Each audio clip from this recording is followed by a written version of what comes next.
Астана қаласы нөмір 62 мектеп лицейінің география пән мұғалімі Тұрғанбекова Алма Базарғали қызы. Бүгінгі менің сабағымның тақырыбы географиялық дерек көздер. Яғни жаңартылған білім беру бағдарламасы бойынша 7-ші сыныпқа өткізген сабағымды сіздерге ұсынамын. Балалар, сіздердің көңіл күйлері қандай? Тамаша ма? Иә, өте жақсы. Балалар, сонымен бүгін біз 4 топқа бөліндік. Бізде бірінші топ диаграмма, екінші тобымыз карта, үшінші энциклопедия және сурет. Сонымен біз 4 топқа бөліндік. Енді балалар, сіздер тақтаға назар аударыңдаршы. Сурет. Қандай сурет көріп тұрсыңдар? Ненің суреті? Бурабайдың. Өте жақсы. Бурабай туралы сіздер не білесіңдер? Бурабай теңізінің ортасында жұмақтасының аңызы, ол кезде қалмақтың бір қызы қашып жүргенде төбеден суға құлаған кезде сол жерде жұмақтас пайда болған. Жақсы. Ал айта ғой. Бурабай туралы өте көп аңыздар, ертегілер жазылған. Жақсы, айта ғой, Сабина. Және де сол Бурабайдың көлі адамға өте шипалы, және сол көлдің шетінде тау орналасқан.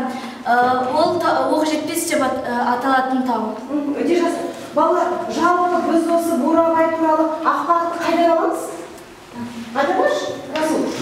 Энциклопедиядан, кітаптан, мұғалімнен, интернеттен. Өте жақсы.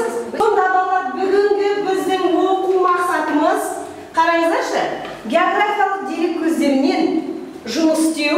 Ал дерек көздерге не жатады десе? Карта, сурет, мәтін, фотосуреттер, графикалық материалдар. Яғни, қандай дерек көздері бізге географиялық ақпарат береді деп ойлайсыздар? Жаңа сіздер өздеріңіз не? Атап айтып кеттіңіздер. Ол сіздердің географиялық атластар. Атластан біз нені оқи аламыз? Шартты белгі арқылы. Айтыңдаршы, айта ғой. Шартты белгі арқылы қай жерде қай ел орналасқан, жаңағы олардың астанасы, қалалары туралы, және олардың қай жерде қандай кенді қазбалар табылатынын біле аламыз. Өте жақсы, тамаша. Ал айта ғой, және мысалы біз шартты белгілер арқылы Қазақстанның қай жерлерде қандай қазбалар болады екенін, және бүкіл әлем бойындағы жолдарын, мысалы Фернан Магелланның жолдары да шартты белгілермен белгіленген. Өте жақсы.Аңыздаршы балалар, жетістік жолы. Яғни, білемін, басқаларға көмек көрсете аламын, түсінемін, орындаймын, білмеймін. Ал бүгінгі осы тақырыпқа байланысты сіздер мына қадамдар, жетістік жолының 4 қадамына тұра алыңдаршы.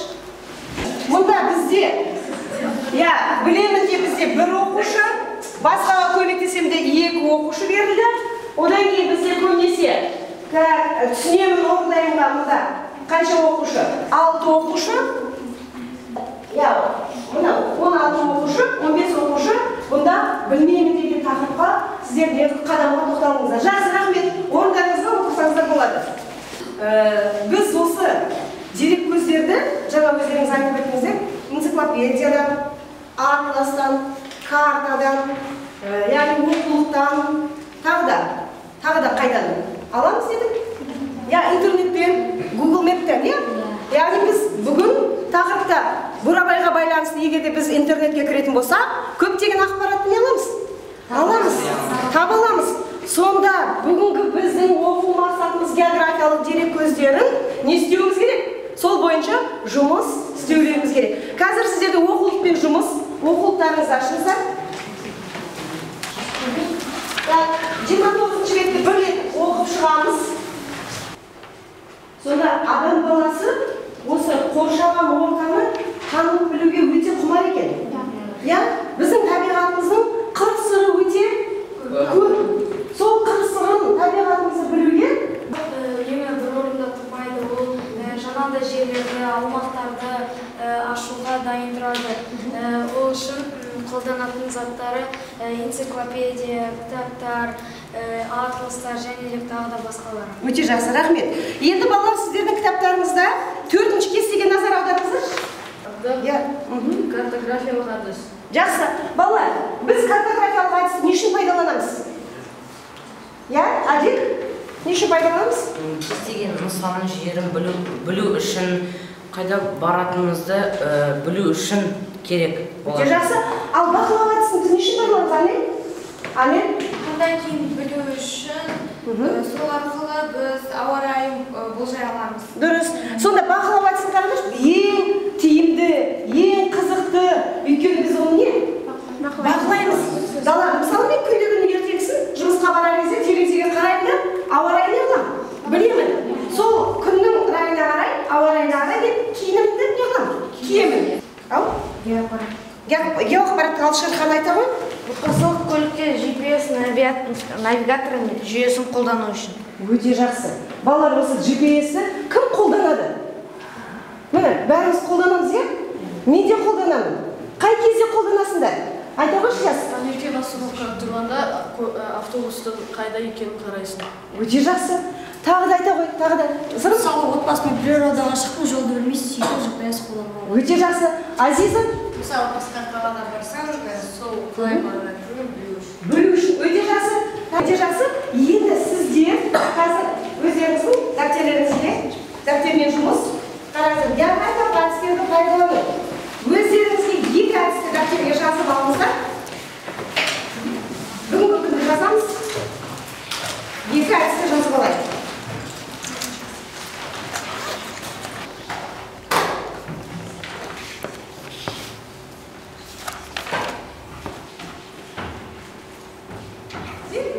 Келесі жұмыс, қараңыздар, қазір мен сіздерге жұмысты айтайын. Мұнда сіздерге тапсырма берілген. Берілген карта сызбада саяхатшылардың зерттеу жолдары көрсетілген. Осы кескін картаға атластан қарап отырып, Васко де Гама мен Фернан Магелланның зерттеу жолдарын, саяхат жолдарын түсіресіздер. Кадистан шығып, оңтүстік Американың астаны.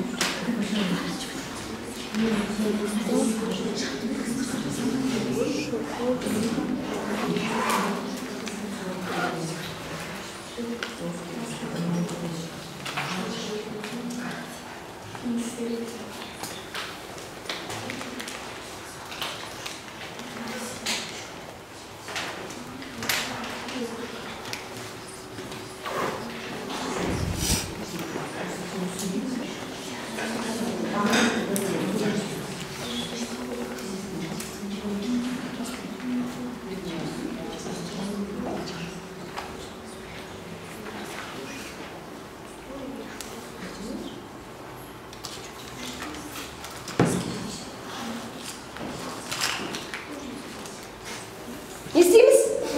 Бағалаймыз. Бір-бірімізді бағалаймыз. Яғни, балалар шартты белгіні орындаса, саяхатшылардың жолын дұрыс салса, қанша смайлик? Екі смайлик бересіңдер.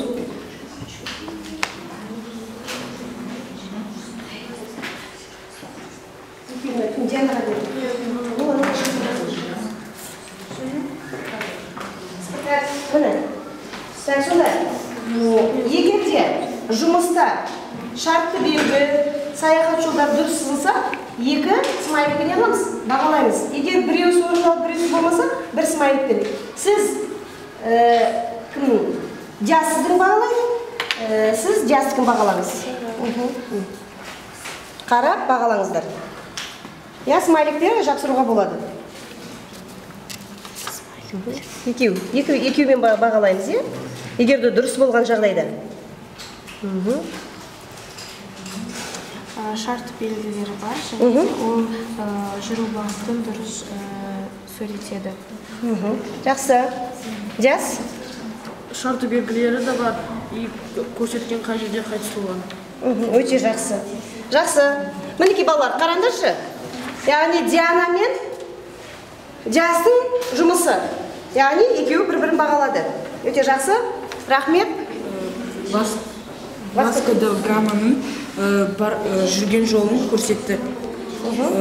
Оған бір смайлик беремін, екіншісін істеуге үлгермеді. Жақсы. Бізде топтық жұмыс. Топқа тапсырма беріледі.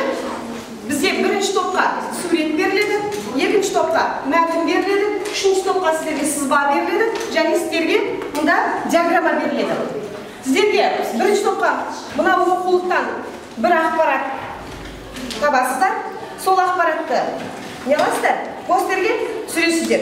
Өздеріңізге қалаған тақырыпты таңдап аласыздар. Бұл оқулықпен жұмыс, кітаппен сіздерге суретпен жұмыс. Кітаптарыңызды ашыңыздар. Кітаптарыңызды сурет бар.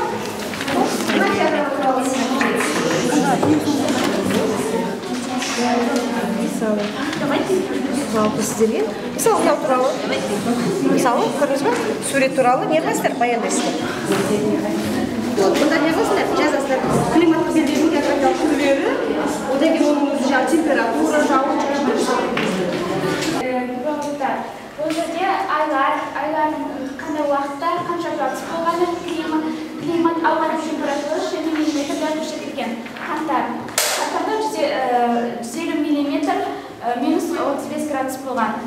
Ақпанда сол секілді бірақ кішкене температурасы төменірек болған. Сол арқылы біз қаңтар, ақпан, наурыз, сәуір, мамыр, шілдеге дейін олар күшейе бастайды. Тамыз, қыркүйек, қараша олар ары қарай температурасы көбейеді. Бағалаймыз. Сендер бағалайсыңдар? Тобы маған ұнады. Өйткені олар сызып, әртүрлі түстермен безендірді.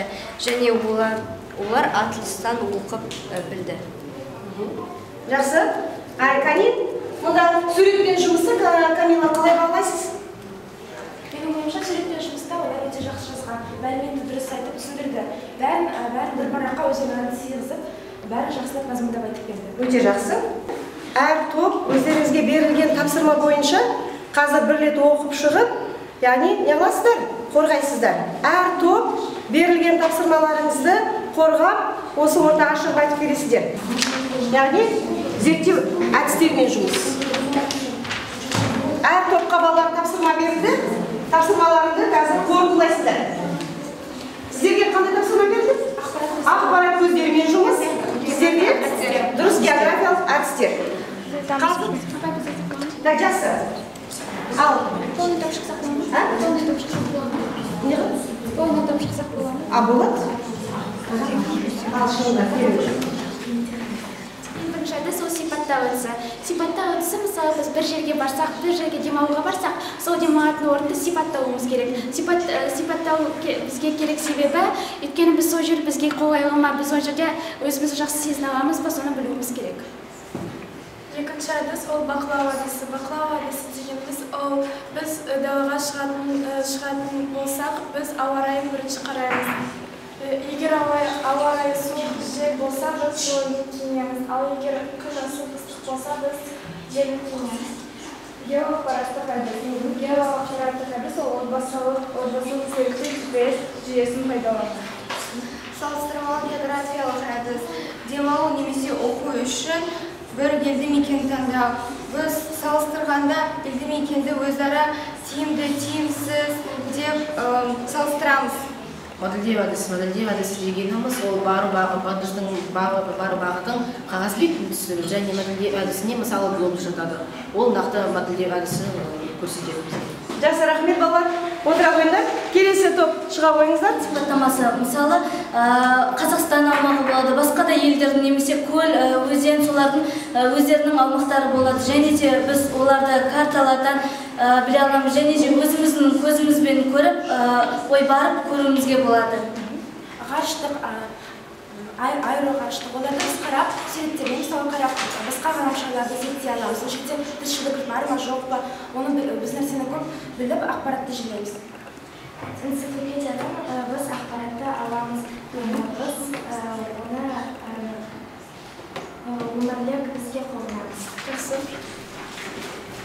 Жетістік жолының қай қадамына жеттіңіздер? Келіп тұрсаңыздар. Балалар, қараңыздаршы. Сонда сіздер басқаға көмектесе аласыздар ма? Иә. Бүгінгі осы географиялық дерек көздері туралы сіздер не қылдыңыздар?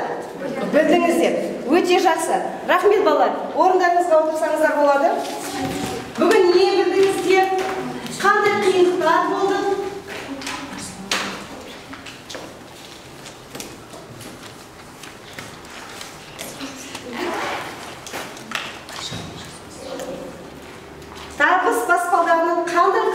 жеттіңіз, өте жақсы.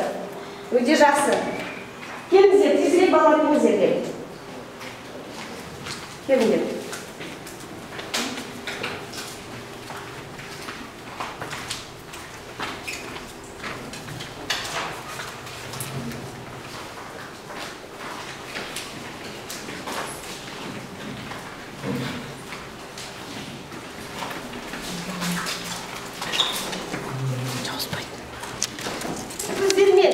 Жұмыс істедік бүгін. Яғни карта, сурет, мәтін, фотосуреттер, графикалық материалдармен жұмыс жасадық па? Сонда бүгін біз балалар, бүгінгі жаңа сабағымызға байланысты, географиялық дерек көздеріне байланысты біз не білдік? Мысалы, ақпарат алдыңдар, әдістерді білдіңдер. Тағы да нені білдік бүгін біз айта ғой? Энциклопедия дегеніміз не? Өте жақсы. Бурабай туралы. Өте жақсы. Дерек көздері туралы. Өте жақсы. Айта ғой? География зерттеулерінің маңыздылығы. Маңыздылығы. Өте жақсы. Сонымен балалар географиялық дерек көздеріне энциклопедия, интернет, ғаламторымыз, тағы да оқулық, журнал, Википедия, теледидар. Өте жақсы. Балалар, сіздерге бүгін өте жақсы сабаққа қатысыңыздар. Сіздерге көп-көп рахмет. Әріптестер, бүгін сіздер менің сабағыма қатыстыңыздар. Сабағымның тақырыбы географиялық дерек көздер.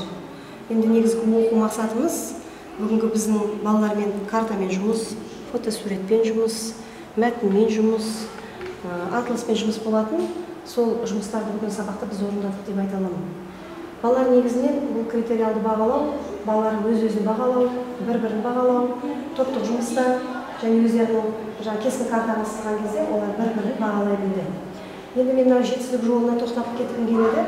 Балалар сол жетістік жолына жету үшін бүгін осы сабақты қалай меңгерді. Өздерің жаңа көрдіңіздер, балалар ең соңында сабақты барлығы меңгеріп шықтық және бір-бірімізге көмектесе аламыз дейді. Және енді сабақтың соңына біз келетін болсақ, мұнда рефлексия, балалар табыс баспалдағы арқылы өздерінің қай қадамда тұрғандарын көрсете білді. Сіздер өздеріңіз қалай ойлайсыздар? Бүгінгі менің сабағымда ұтымды жағы қай жағы болды? Бүгінгі сабақта сізден ұтымды жағы жетістік жолы. Өйткені бала алғаш кезде барлығын білмеймін деген сияқты сол жаққа келді. Ал кейін соңында барлығы басқаға көмектесе аламын, білемін деп бала талпынады алға. Сол жағы жақсы екен жетістік жолы. Маған ұнағаны. Одан кейін жаңа бағалауы. Біреу қалай бағалайды. Сол жағы. Бүгін мен сабақта осы Блум таксономиясын салдым. Өйткені бала алдыңғы тақырыпта өзінің білгенін, түсінгенін бүгін сабақта қолдана білді. Және енді өзім ойлаймын, бала бүгін табыс баспалдағы арқылы өзінің қай қадамда тұрған, өзінің қай жетістікте тұрғанын олар өздері көрсете білді. Сабақ өте жоғарғы дәрежеде өтті. Базаргалина, рахмет сізге. Менің бір сұрағым бар еді. Жаңағы оқушылар бір-бірін бағалаған кезде бір-бірін қалай бағалайды? Яғни бір-бірімен дос болып қалады олар. Шынайылықты бұл жерде. Бір-бірін шынайы қалай бағалайды? Енді өте жақсы, сұрағыңыз өте жақсы. Мен бағалау парағын берейін балаларға. Сонда шынайылы болу үшін балалар өздері қарап отырады, бағалау парағына. Мысалы, бүгінгі сабаққа байланысты жетістік критерийі географиялық әдістерді пайдалану туралы білемін, бала білемін дейді, немесе оны білді дейді. Мысалы, географиялық ақпаратты таба алатынын олар белгілейді. Бурабайдан картаны көрсете алатынын айтады. Әрбір географиялық ақпарат көзінің ұқсастығымен айырмашылығын атай алады. Сонда да бағаның шынайылық болу үшін біз критерий береміз, бағалау парағын береміз. Сол бағалау парағы бойынша жаңа бала бірінші мысалы білді ма, білгені осы өзінің жаңа плюс, минус қойып отырып шынайылық шығады. Егер де мынау неге қарайтын болсаңыздар, бағалау парағына. Неге қарайтын болсаңыздар, осында әріптестер, бүгін сіздердің сабағына қатысқандарыңызға көп-көп рахмет. Сіздердің еңбектеріңізге шығармашылық табыс тілеймін. Сіздердің әр уақытта осындай жақсы ұстаз екендеріңізді мен білемін. Әлде сіздер жас мамансыздар, сонда да сіздердің үйренетіндеріңіз көп. Әлде сіздердің сабаққа осындай сабақтарға шақырамын. Келіп қатысуларыңызға болады. Сіздерге көп-көп рахмет айтамын.